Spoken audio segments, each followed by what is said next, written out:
You are listening to the 5 a.m. podcast, and today is your day. Good morning, you early risers and dream chasers. Welcome to the 5 a.m. podcast. I am your host, Michael Klassen, and wherever you might be, whatever it is that you're doing, we do appreciate that you're here today. Thank you for having us in your ears as you drive, work, or rest, and we know that this conversation will build you up and set you on your path to your goals and dreams. Today, we welcome a man who is a coach, mentor, and professional consultant. His name is Larry Onan. Larry is a pioneer in stewardship principles and fund development with over 40 years of experience helping people develop, rise, shine, and reach for their best. Larry's journey began in 1972 when a single assignment transformed into a lifelong mission to redefine stewardship beyond just financial giving. His work has helped countless individuals discover purposeful living through intentional stewardship of their time, talents, and resources. Larry is the author of Intentional Living and Giving, which explores how embracing lifestyle stewardship can lead to personal transformation and meaningful impact. Through his decades of leadership, Larry has helped organizations raise unprecedented funds while maintaining focus on life change rather than just transactions.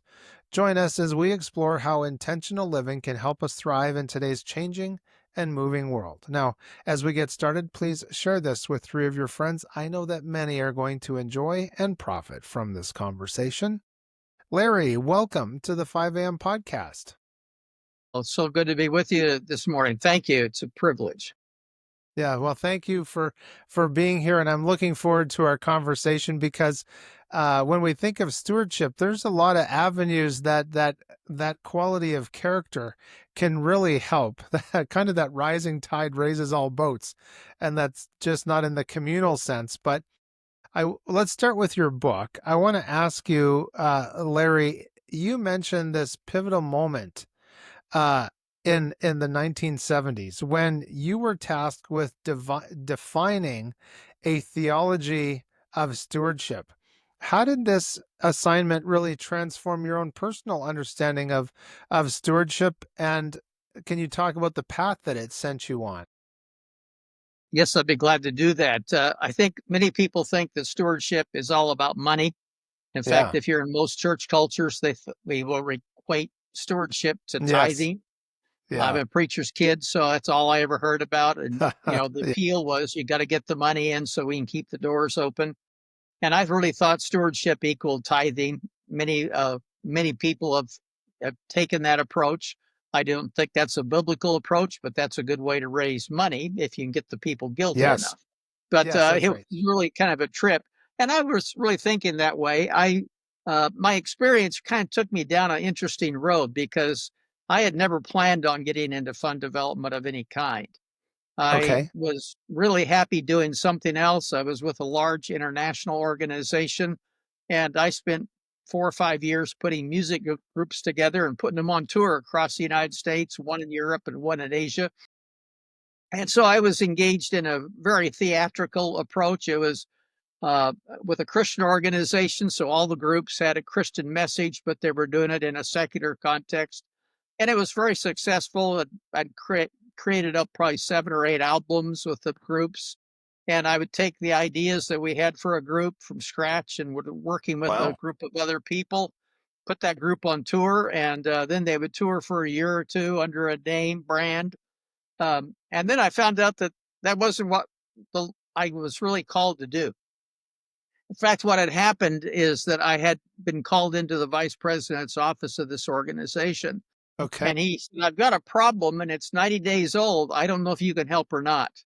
But he said, come to my bathroom with me. Now, if you heard that kind of a phrase in a office context, you're thinking, what in the world? Okay, what's a Yeah, bathroom got to right. do with anything? Well, the office was in a converted hotel, and every office had a bathroom as an adjoining part Okay. of the room.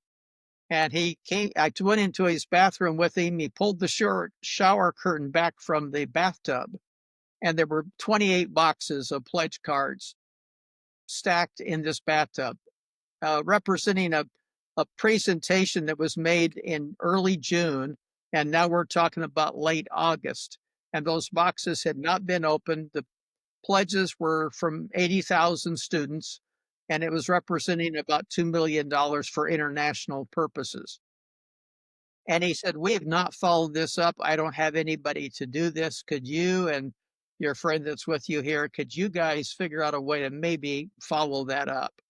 And we took those 28 boxes of pledge cards and took them to another room and kept saying, "What in the world did we get ourselves into?" Fortunately, what we started doing worked, and we got into fundraising. Now, fundraising, and many people think about fundraising and fund development maybe as the same thing, but fundraising is always involving an exchange. Yes. So if you do something for me, I'll do something for you. If you give me money, I'll send you a blanket. If you send me money to help Yeah. rescue dogs, you're going to get a t-shirt. There's always an exchange going on of some type. In fundraising, it's how can I manipulate you to give me money and I'll give you something back that you want. So if you go Yeah. play golf for a charity, the Hmm. goal is to play golf, not to help the charity. Now, Yeah. people think, well, we were helping the charity by getting money committed, but most people that play golf in those environments don't even know what organization they're playing with. Their goal Yeah. is to Right. play on a course and get to know people. Yep. So that's the exchange.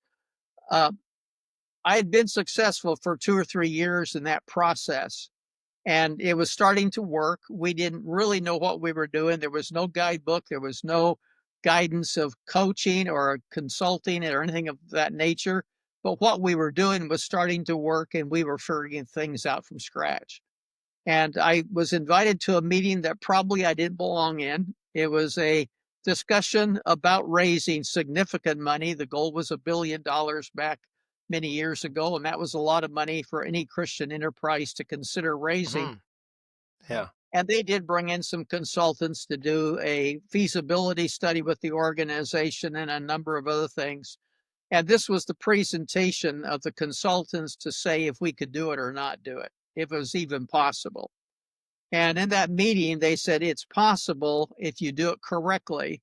And one of the conditions was you need to define lifestyle stewardship and help people become generous in their stewardship. Or if you don't do that, you will not be raising the money. This is critical to your success in doing this. If you don't figure out lifestyle stewardship and teach it, you will not achieve your objective. And I was just sitting there. I was the quiet guy in the room. I had no business in that level of discussion. It Right. was interesting, and I was glad to be invited. And then somebody in the room said, "Well, why don't we assign that task of figuring out what lifestyle stewardship is to Larry and see if he can't come up with what we should be doing in this area?" And about 8 to 10 weeks later, I had not done anything with that. And I thought, I've got to get some of my team leaders because I was developing a team. We'd started with 2 people. Yeah. Well, we got into the scripture study of what that was, and it transformed everything we started to do. Because stewardship is not about tithing, it's not about money, it's about management. Yeah. We discovered 5 principles that were the foundation of lifestyle stewardship, and it radically changed even how we thought about what we were doing. And we started implementing, and I did it really for our own personal benefit. We started later saying, this is really important. We could start teaching this to other people. We stopped calling ourselves fundraisers. We started calling ourselves developers. We Wow. stopped using the term fundraising and we started talking about fund development when we're helping people go through steps and stages in growth that allow them to be generous in their abundance of giving. Hmm. And Yeah. it really transformed everything that we did in our the future of our whole focus was how can we help people become generosity focused and be abundant in their thinking. Yeah. I wanted to ask you then, you mentioned about that abundant mindset. Can you talk a little bit about how that was for your development team to adopt this mindset of abundance, but also to help other people think in terms of abundance? Thanks for watching the show. Just a reminder that you can get all of our resources, other episodes and read our blog posts at 5ampodcast.com. Gold prices have historically risen during economic uncertainty. The time is now. Visit myinstantgold.com. Well, abundance to me is an overflowing of what you've got. Whether it's if I've got joy, I give joy away abundantly. Yes. If I'm joyful, I can help other people. Abundance is not about how much dollars you get in your account. Abundance is a freedom to give yourself to other people. It fits in this concept of generosity. I believe the attitude of gratitude is very critical to this. But I think Yes. what happens when we start to see people not as just people with money, but people that need to be responding to how God's wired them to be. There was two Mm-hmm. key examples. You see, Solomon was probably in the Old Testament. King Solomon was one of the richest people that ever walked in the face of the earth. He would probably, in the standards of Old Testament times, be parallel to what's going on with Tesla and Elon Musk today. He Right. had abundance of everything, but his task was to give that, and he did that generously. But then Jesus in the New Testament is in the temple and sees a lady come through with 2 coins and puts them in the offering. And she Yes. did it because she wanted to. She wasn't requested, she wasn't demanded to do it, but she gave her all with 2 cents. Solomon, on the other hand, always had an abundance of something else. He wasn't saying Solomon was better than the woman in the temple or vice versa. But he did comment that she gave more than all the wealthy people in the temple that day because she gave it all. Yeah. So the abundance is what you're going to do with what you've got. It's an idea of if God has blessed me and he has already trusted me, then Yeah. for me to receive more of his blessings, I need to be pushing the blessings he's already given to me out to the hands of other people. Right. I need to Yeah. be helping others. My key to greater blessing and greater abundance is to be generous and give it away. If God sees that you're able to be generous in your spirit, he's going to give you a lot more. If I had a cup of coffee here in a pot, you'd see me fill it to the brim, and you would Yes. sit here and say, Larry, don't fill it any fuller because you're going to waste it. It's going to run over the edge. I think God is in some ways treating us as the one that provides the coffee. Right. And if he does not watch us passing it on and Yes. removing the coffee from the cup to others, he's not going to stand back and keep on pouring coffee when you've already filled it to the brim. So I think I think God's mindset is I made you generous. I want to see you generous. This experience Yeah. actually just revolutionized what we started to do. I want to ask you then, I think that you probably encountered what you might call the warped view of stewardship during your research. And I sometimes think of there's a couple verses in the Bible that talks about making merchandise of the people. And I just wonder if you had encountered in your research that you cut through your research actually developing this stewardship idea, and that you realized, well, this differs a lot from what we hear from the man on the stage in front of the TV camera and the prosperity gospel or prosperity theology, as some people might call it. Yeah. Well, number one, I think the prosperity theology is wrong thinking completely. Yes, Now, I there's agree. many people that have made huge amounts of money that way. Probably one of the Yes. wealthiest evangelist personalities out there. Has got more than anybody else, and he's got it stored away. I'm not going to go into names. That's not Yes. important. But you Right. look, in fact, when I wrote the book, there's a chapter on deception in the book.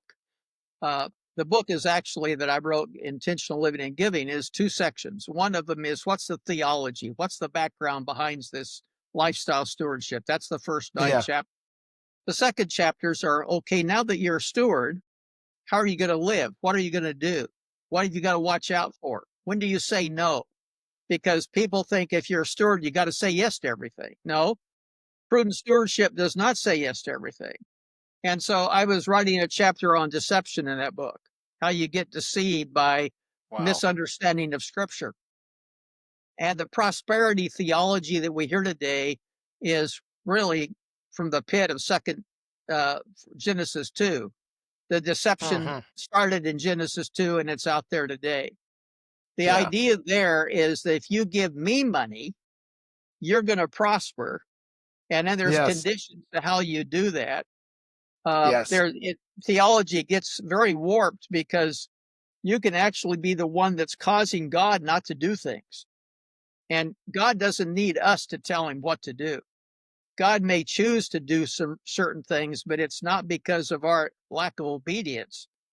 Right. He chooses to do things because of his sovereignty and his grace and his mercy, a lot of other reasons. And I think the prosperity theology that's promoted in many circles today, I was in the book, I was going to list out 15 or 20 of the ones I was really Yes. concerned about. And then I thought, no, Right. I'm going to go by principles. So we're not going to talk about Yeah. names. We're going to talk how you can identify deception.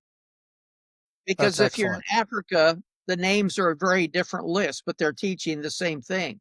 If you go into Yes. Asia, you're going to find Asian luminaries out there that are teaching a very similar thing, but it's Yeah. Asian names in Asian countries.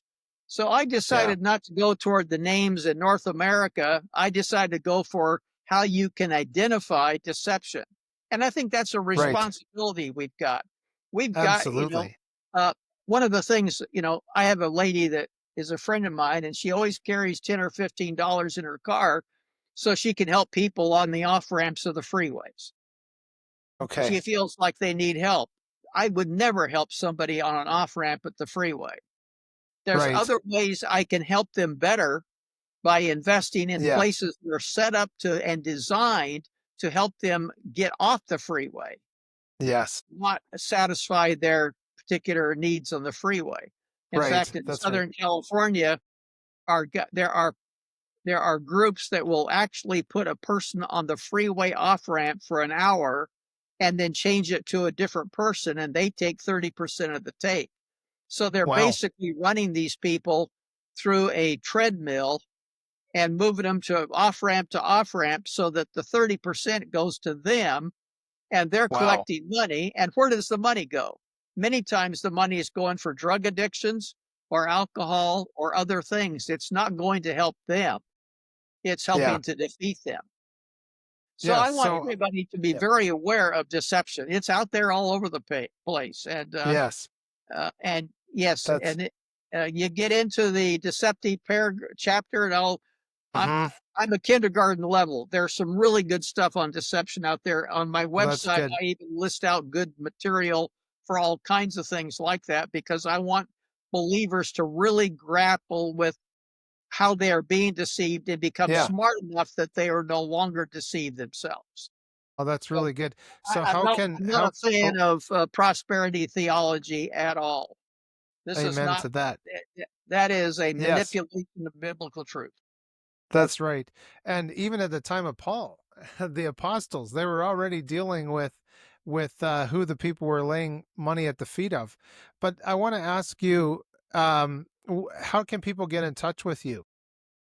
Well, you can connect with me at my website, larryonan.com.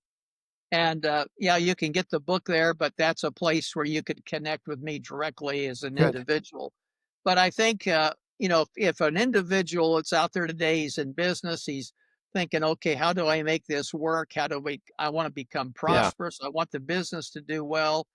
Uh, I think we've got to focus on thriving, not surviving.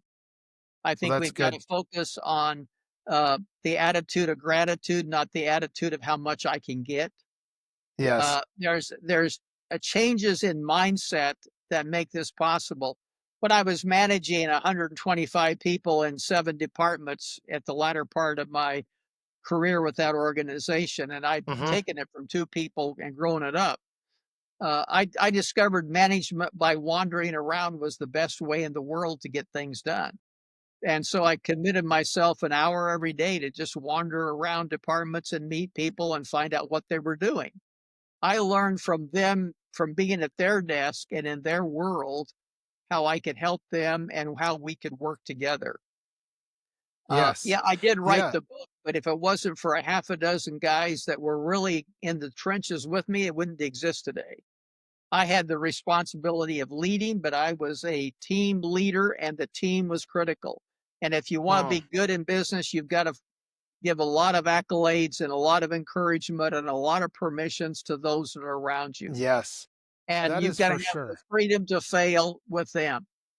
Yes, People have, I learned a long time ago, freedom to fail means that I can step out and try things I would never try. It was not a yes, failure to not achieve a goal. And right. when I realized that, I started believing that things could happen and I began moving toward that concept. But if it didn't work, all I could do is go back and retool and try it again, learn from Yes, some mistakes and do it again. But I think a lot that's of times right. leaders in business are afraid to trust their own people to really take off and do things right. So I believed in wandering around, asking questions, encouraging them. Sometimes I gained insight on how they could correct things. Sometimes they gave me insight on how I could take it to the next office and do something else with their thoughts. So I Wow. believe there was a spirit of wandering around that was very, very critical to all of that. Well, that's great. Ladies and gentlemen, before we hit the record button, Larry and I were talking about the value of failure. And I wanted to find this quote from Napoleon Hill. He said, "Every adversity, every failure, every heartache carries with it the seed of an equal or greater benefit." And so, Larry, I wanted to ask you, many of our listeners are seeking that deeper meaning in our lives, and digging deep to find that ability to go to new heights. Uh, is there a connection then between the stewardship principle and using our failures as like catapults into deeper meaning, but also greater success? I believe that people need to identify and know what their strengths of life are. I'm not a proponent of me trying to work in my weakness. Now, I can Yes. do things in my weakness. All it's going to do is tire me out. I'm not a, I don't like numbers. That's never been my Yes. bag. Now, I've been into fund development for years, and that's all about funding numbers. But Right. the numbers need to go to a person that loves the detail. My wife loved the detail and she loved to do the budgets and she loved to do the accounting aspects of it. That was her fulfillment. Mine was not in that arena. Now, that doesn't mean I can't do that. She Yeah. passed away of a brain tumor about a decade ago, and I have to do what she did. I'll tell you, those are the days that I finished being tired. When Hmm. I'm doing things in my strength, I have energized to keep right on doing them. I can put in more time. Yeah. So I Right. think we've got to look at this as that God has made us a certain way, and He wants us to pass it on. He wants us to thrive. He does not want us to survive. He wants us to work with other people. And I think the spirit behind not failing, uh, one of my great mentors of the past was would always have grandiose vision dreams. I mean, Okay. big things out there. In fact, I'm the president of a organization today, or the chairman of a board of an organization that he started in the Philippines. And his goal was to have 400 preschools in the Philippines for little kids in the poorest of the poor barangays of the Philippines. It's the smallest government entity in the structure. And he wanted 400 of those because he heard there were 400 units that could also take on a Gotcha. school. Now, I'm happy with right now 15 schools. Yeah. I have not failed because I'm not at 400. And he would not, if he was alive today, he would not say we failed where you start moving fast enough because the vision is to do 400. And I told him, I said, well, once we get to 25, I can think to 50. And once we get Yes. to 50, I can get to 100. And once I know that we're at 100 and we have the infrastructure, we can go for 400. Yeah. But sometimes you've got to build your case for how you're going to win. I think it's Yeah. ludicrous for a person to say, I'm going to raise $1 million this year and have no idea what it takes to raise $1 million. Yes. Okay, Yeah. but let's start with some real simple things to do. And if you start to gain on those very core foundational principles, probably in a few years, you'll be in a position where you could be doing far more. But you've got to Yes. build up of what you've got, and you can't leap toward the unknown completely. Hmm. There's got to be a rationale. Now, if I was going to go for a huge amount of something, I had a great vision for something, and I came in at everybody thought I was a little crazy, but I was working toward it, and I achieved 85% of my goal. That's not a failure. If I had Yes. not worked hard toward it, I would not have reached that close to the goal. So Hmm. not achieving a goal does not mean I failed. It just means I've got to retool in order to jumpstart a new program that's going to help me get there. And I think if Yes. we have a mindset in our mind, I am God's instrument in this time and place. I'm skilled. I've got abilities. I can do certain things. I want to help other people come along and do that with me. How am I going to succeed with other people helping Right. me? That's the Yeah. freedom to fail, but it's the freedom to also win. Yes. Nothing's wrong Well, with the that's win. really good. So Yeah. it's a calculated process. I spent probably 50 years working with Christian nonprofit organizations in the United States, Canada, Latin America, Africa, Europe, a little bit in Asia as well. And the whole thing was, how do we think right so that we can achieve the goals and objectives of the organization? So it was Right. usually boards, leadership, and major partners financially that I spent my focus of time with. And I discovered that when people got freed up and learned that they could be generous and they weren't hung up about being caught in the I can't do it, amazing things could Yes. start to happen. And so it's in a business situation, or if it's in maybe it's a thing that's a seasoned operation that's going on for years. The more Yes. generous that person is, the more attitude of gratitude they bring to the table, the more freedom they give their people to fail and then correct and learn from the mistakes they make.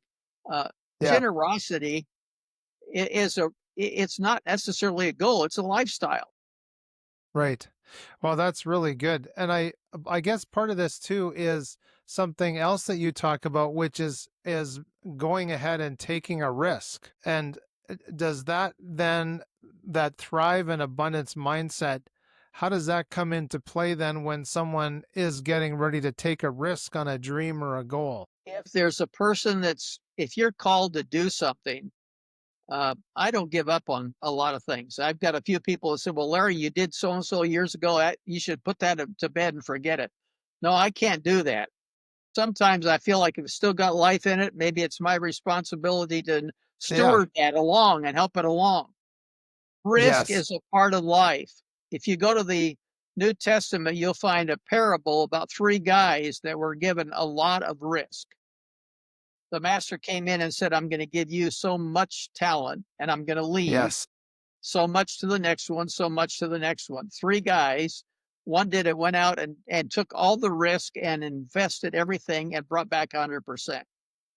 The other one Hmm. only had half the amount of money or the resources, but he also went out and did what he could with what he got. So there was a differentiation between those two guys. The Yeah. master saw one had more greater capacity than the other. They all three Yeah. had capacity, and it's the one that buried it and decided to bank it and leave it alone and brought it back Yes. saying, well, I knew you were tough, and so I decided to just bring you back what you gave me. And he was the one that was reprimanded for not taking Yes. the risk to make the investment work. Yeah. If you've got, Yeah. yeah, I think about that often, and I remember many in my youth and even my childhood of hearing that story and thinking, okay, Michael, when you get an opportunity, you're not going to bury it in the ground. And I wanted to ask you too, as we're getting ready to wrap up here in your book and the promotion of it, you mention a question about having 30 seconds to help someone get on track towards a fulfilled life. So, what would you say in those 30 seconds? well, I think a lot of people are living confused, despondent. They're basically in a bumper car to carnival and they don't know how to get out and they don't know where they're going. The old bumper cars is when our Yes. goal was to knock somebody out of the loop. I think too That's many right. people are living life with no focus and no goals and no objectives. And I think, first of all, you've got to stop and say, okay, if is my condition circumstantial for a season? I think many people think that life should be a straight line and always perfect. And if they take a curve, they don't like it and they feel like it's a failure. And I know there are situations in life with health. I mean, I've been through it with when my wife passed away. I was not expecting a glioblastoma brain tumor to show up in my family. I was expecting 55 years, 60 years of marriage. Those things didn't happen. And I could have left in defeat, but what I chose to do, and this is, I think it's really important, it's choosing. Soon after Yes. her death, I wrote down 10 things that I will do for the rest of my life and 12 commitments I'll make to myself. And I believe very strongly, I teach it all the time. If it's not in writing, it does not exist. Yes. People Yeah. need to write it down. And once it's written down, you've got the freedom to do the editing. But if it's not written down, you can't refine it and you can't decide how it's going to happen. You don't get through Yes. life on a wing and a prayer. It's not a That's popcorn right. lifestyle. It's not a bumper car lifestyle. So if a Right. person is struggling with, I don't know where to go, I don't know what to do, I'd say the first thing you got to do is decide and write down what you want out of life. The Yes. freedom you've got is to start editing that once you've written it. And every year I visit my I wills and my commitments and I refine them a little bit, but I have never changed a lot of the language. I maybe enhanced it Yes. because I wake up every day with my wills in my mind. I will do these things. One of the first things I wrote down, I said, my wife has changed addresses on me. That's all that she's done. So Yes. I will continue to live every day as if we were a couple enjoying life together. That was a commitment. I choose to get up every day and be joyful. Now I Yeah. could get up and be aches and pains and everything else, but I choose not to. Now that Yes. doesn't mean I don't have headaches, and I went through a a cornea transplant 8 weeks ago. That's where they take out your cornea and put somebody else's in. Wow. Somebody's got to die for me to get a cornea, and it was a 38-year-old person with a heart attack. I was very fortunate to get a young cornea, but in that process, I could have said, "Okay, life is over." I'm saying I want to maximize his cornea in my eye, so that I get Yeah. another 10 or 15 years of life out of his cornea. So that's a Right. choice that I'm making. And yet it's because I wrote down those things, I'm able to Yeah. say, I can come back and argue with myself. Do I really want that on my list? Right. Or how do I That's change it? really Or how good. do I edit? So I encourage Yes. everybody, if you don't have 5 or 6 things written down today that you want to accomplish, start with that. Yeah. I would say Yes. this much here. The book itself is like a guidebook. It's a roadmap to understanding how to live a dynamic life that's thriving. So it's not just a book that you need to read. It's 9 chapters that say, what is this lifestyle stewardship all about? And you come to Right. grips with 5 key principles. And now that you've got the principles down, how do I live life against those principles? And in the book, I call it becoming authorized wealth distributors. They're authorized to give away God's wealth and resources on request and on demand. And Wow. gee, life becomes fun.